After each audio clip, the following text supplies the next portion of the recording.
I don't know how you personally interpret that verse. Let me give you an example.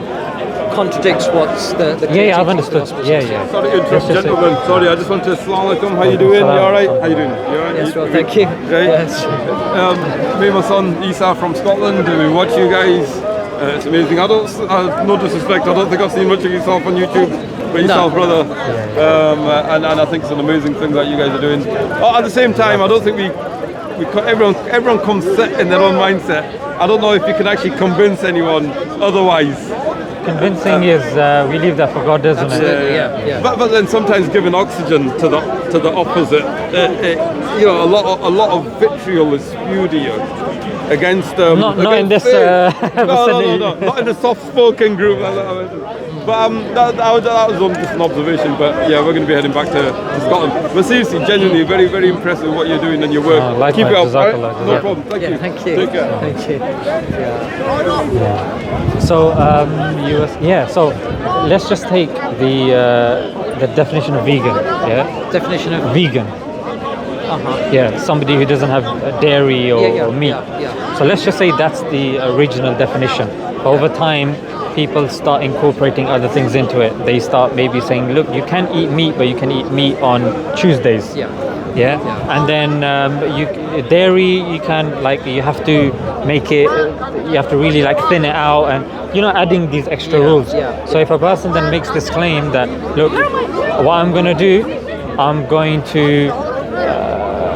we're going to go back to the original. Yeah, and the original is that you don't eat dairy, you don't eat meat. So I guess the same applies over here as well.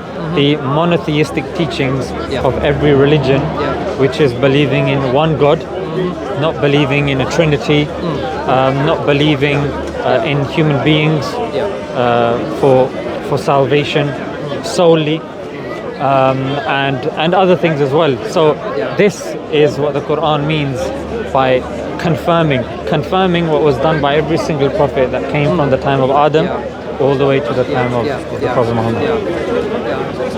But it seems to me a lot of the concepts that are there in the Torah are not.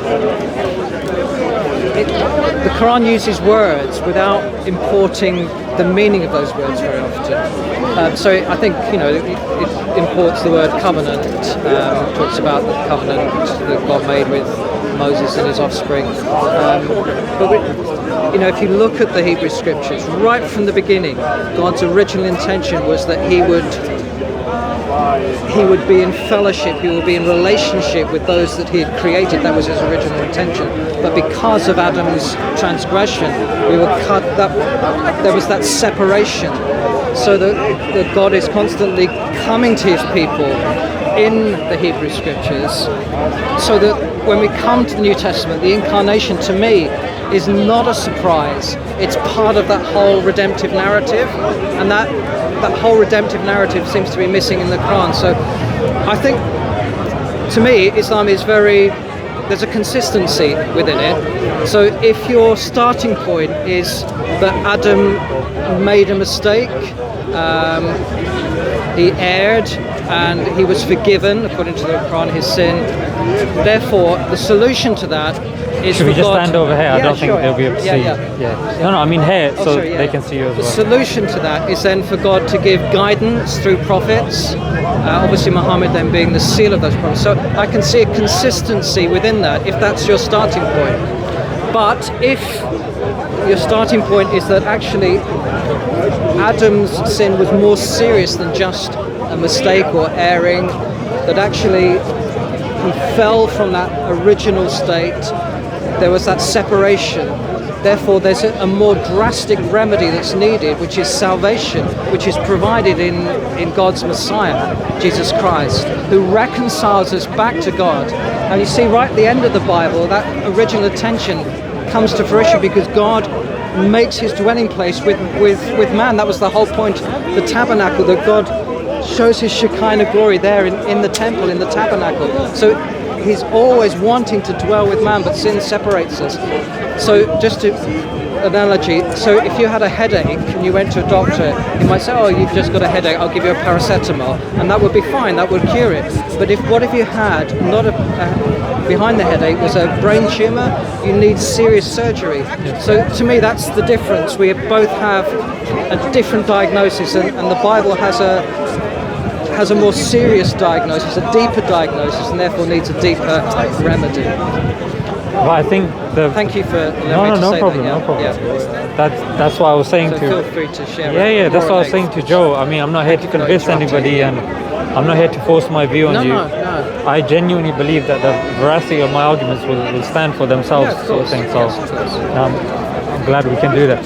So the thing that I wanted to say, what you said presupposes the fact that the Old Testament that we have has been preserved somewhat, but the Quran makes the claim that the previous books have been changed. So therefore, anything that we're told in the Quran, that's what has been confirmed by God. Anything else has a question mark to it. So that's why I think our yardsticks are different. Whilst here, our yardstick is the Quran, and the claim that you made, your yardstick, is the Old Testament. Yeah, that was the starting point. I think for me again, that raises a question, because it seems to me, I mean, you can correct me, the Quran says that Allah preserves His words, and I think in the Arabic that's plural. I'm not. That's my understanding. I don't know if that's No problem. correct. In which case, if He's preserved His words, then He surely has preserved the Torah and the Injil as well as the Quran. And therefore, if it's been corrupted, then how has He allowed it to be corrupted? When He says His words cannot be changed. Yeah. So let's just say that God has said words. Yeah. Let's just say. Yeah. Then what understanding are we taking from that? Yeah, we have to look at the rest of the Quran, and we have to look at the sayings of the Prophet. And the sayings of the Prophet and the rest of the Quran doesn't follow suit. Yeah, it doesn't say that the books have been preserved. The words, i.e. referring to revelation, because revelation didn't come all in one go. It came over a period of 23 years. So in other words, this falls in line with that whatever's being revealed has been preserved. And then the other point that you said, then why would God allow other books to be changed? Why would God allow evil to happen? Why would God allow corruption to happen? It's the same answer, which is it's a test. Except if He said He would preserve His. Yeah, but He didn't though. That's the claim I'm saying. So I'm saying it's referring to Revelation. Only the Quran. Only the Quran. Only the Quran. Right, yeah. Sorry. But then you also said that the claim is that the Torah and the Injil have been changed, but again, when I read the Quran, it doesn't make that claim. Yeah, the claim is clear. The previous books have been changed or corrupted. It's one of the claims the Quran makes. But when I read it, what those verses that seem to suggest doesn't refer to the actual text itself. It refers to those that maybe have made up or invented scriptures for their own profit. Those that are. So it doesn't seem to refer to the changing of the actual text, but people that have given their own meanings or interpretations to us, or invented their own scriptures for profit, whatever it means. It doesn't seem to refer to the actual changing of the text. And if you think about it logically, supposing there were some heretical Jewish or Christian groups around Arabia at that time, they may have changed one or two manuscripts. Well, what about all the manuscripts in Jerusalem, in other places? Sure, they haven't changed the whole of it, so you've still got those preserved Hebrew manuscripts with which to compare these corrupted ones that the Quran changes. Do you see? It doesn't hold up. It doesn't make sense, and I don't think it's what the Quran is saying either. Let me see if I can bring it up. Are you meaning the actual changing of the actual text itself? Yeah, the text itself. But does the Quran say that? I suppose that's my question. Okay. So Surah 3 verse 78 says, "And there is indeed a group among them who twist their tongues with the book Just the tongues. Yeah. With the book, that you may suppose it is to be from the book, but it is not from the book. And they say it is from God, though it is not from God, and they knowingly speak a lie against God. And then verse 46 says, among but those... that one clearly says with their tongues, which is what I said. It's people that are misinterpreting what has gone before. That doesn't, to me, doesn't talk about the changing of the actual text itself. Okay, no problem. Yeah. Is there another one? Okay. Among those who are Jews are those who distort the meanings of the word and say, we hear and we obey, hear as one who hears not, and attend to us, twisting their tongues and disparaging religion. And had they said, we hear and obey, and listen and regard us, it would have been better for them and more proper. But God cursed them for their disbelief, so they believe not, save a few. And then a hadith goes, O community of Muslims, how is it that you seek wisdom from the people of the book? Your book, brought down upon his prophet, blessed and peace of God upon him, is the latest report about God. You read a book that has not been distorted, but the people of the book, as God related to you, exchanged that which God wrote, changing the book with their hands. That's pretty... But the actual Quranic text talks about tongues, doesn't it? Yeah, but and changing meanings. That's not changing the text. Oh, and the second one was a hadith. Yeah. So how reliable is that hadith? The hadith is Sahih Muslim. It's authentic. It's in the second most authentic. But it's the third most authentic in the Islamic tradition. But any hadith doesn't have the same authority as the Quran itself. If the hadith is mutawatir, it can be very close. But again, as Muslims, we don't say, oh, the Quran has said this, the hadith has said. We take the Quran and the hadith together. Yeah, I understand. Yeah, they complement each other. They're not kind of conflicting each other here. And the Quran isn't going to give immense amount of details. Yeah, that's the job of the Prophet. He's a walking, talking embodiment of the Quran. So we have the verse of the Quran, and the Prophet has given exegesis of this. So this is very clear. Yeah, that the Islamic stance is that the books have been changed. Now, when we, let's just say, pick up a book, we were to pick up maybe the King James Version, New International Version, and let's just say you go in Book of John, chapter 7, verse 53. It will tell you right at the footnote, I don't think anybody disputes this, it says this has been added in by the scribes. The last 10 verses... what it says... So if I just add one more on, then you can answer both. And then if you look at the last 10 verses of the book of Mark, ironically your name is Mark as well, last 10 verses, that's been added on by the scribes as well. So, and at the bottom, somehow this seems acceptable. And this in fact confirms what the Quran is saying, that these people have added it on with their hands. And we know that Christianity is a bookish faith which relies on, early on it relied on scribes that, let's face it, were not professionals. And even when you look at Greek doesn't have punctuation in it. It's written, or it doesn't have spaces. So again, it's left open to interpretation. On top of that, Jesus spoke Aramaic. So you've got Aramaic, then you've got Greek, and then you've got these people who want to, copy it down, but scribal errors then creep in, parablepsis, homoeteluton, all these different forms of copying errors. And then today we've also got King James Version, right at the beginning says this has major and minor errors in it. Then we look at John 7:53, it's got it at the bottom. So if we look at all of these things, it seems like it's pretty much confirming what the Quran's saying. And the Hadith. A few points on there. Certainly on John 7, what it says is that this account is not found in the original documents. Yeah, the manuscripts. Yeah, in the original. In the earliest ones. Doesn't mean the story wasn't authentic. That's one point. And also the ending of Mark, we can say the same thing. But the Bible, here's the thing, the Bible is an honest book. if there are textual variants, it tells us where those variants are. So we would say that it's inspired by God as originally given. We don't ascribe the same inspiration to that which has been copied. We recognize that there are textual variants, but we've got so many existing manuscripts that we can be certain what the original was. That's the important thing. The Bible is the written word of God. Jesus is the living word of God. But the thing is, you have the same issues with the Quran.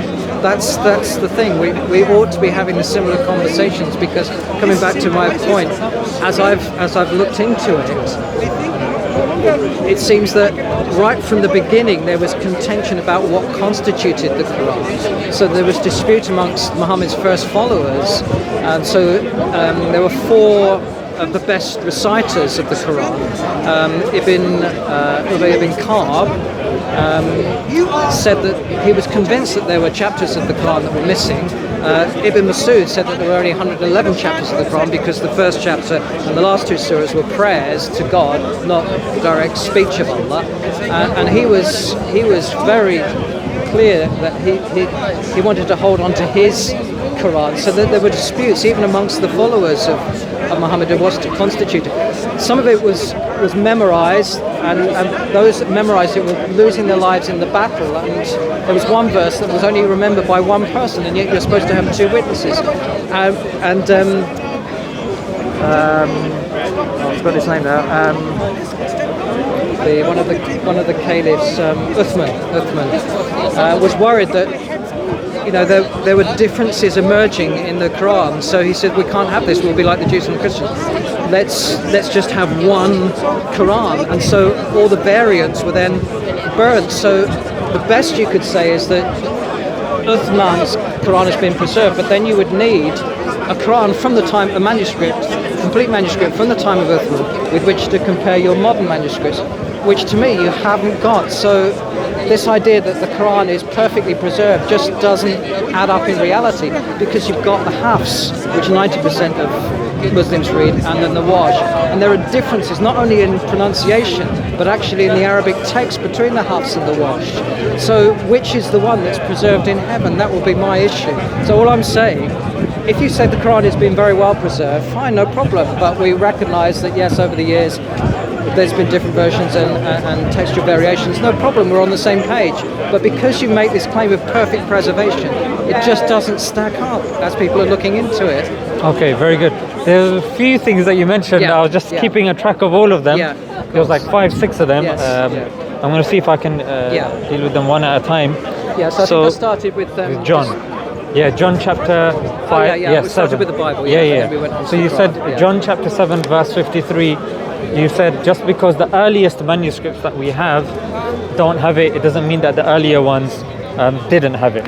No, I said it doesn't mean it's not an authentic story. Right, but there's no way of us being able to verify this, because there's no manuscript that will confirm this thing. Surely we rely on the earliest manuscript that we have, especially it's in the majority texts. Yeah, so especially if it's a bookish religion, it needs to have a book-related preservation. Now the issue that you're conflating here is Islam doesn't claim to be a bookish religion. We believe, and we're able to prove, that our primary way of preservation is orally. That it was revealed and it was memorized, and that's how it was passed on. Again, I'm just juggling a lot of things. Sure, of course,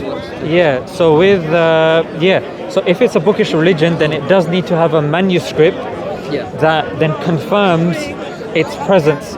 Otherwise, it seems that the evidence points to the fact that those verses weren't there, especially if something's a bookish religion and relies upon books. And the other thing that you said was the same with Mark. But then this would also apply to the Quran, and it would also apply to Ibn Masud, the reply that you gave. That, but I mean, I can't remember. There's just so many. Okay, then coming back to Abdullah bin Masud, and Ubay bin Ka'b. Ubay bin Ka'b and Abdullah bin Masud. Again, there being this disputes about chapters again, chapters at that moment in time doesn't mean that chapters are missing. It means that does this go in this chapter or does this go in that chapter? Are you combining two chapters or are you separating chapters? Because at the time of the Prophet, peace be upon him, the Prophet memorized it and passed it on. And at the time of the Prophet, the whole Quran not only was memorized by the Prophet, it was memorized by the companions. And even at the time of the Prophet, it was written down. Yeah, all of it was written down. And then at the time of Abu Bakr, the first caliph, it was then left.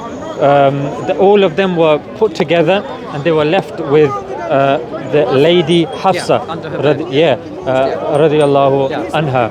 And then Uthman radiyallahu an came, and thereafter the issue at the time of Uthman was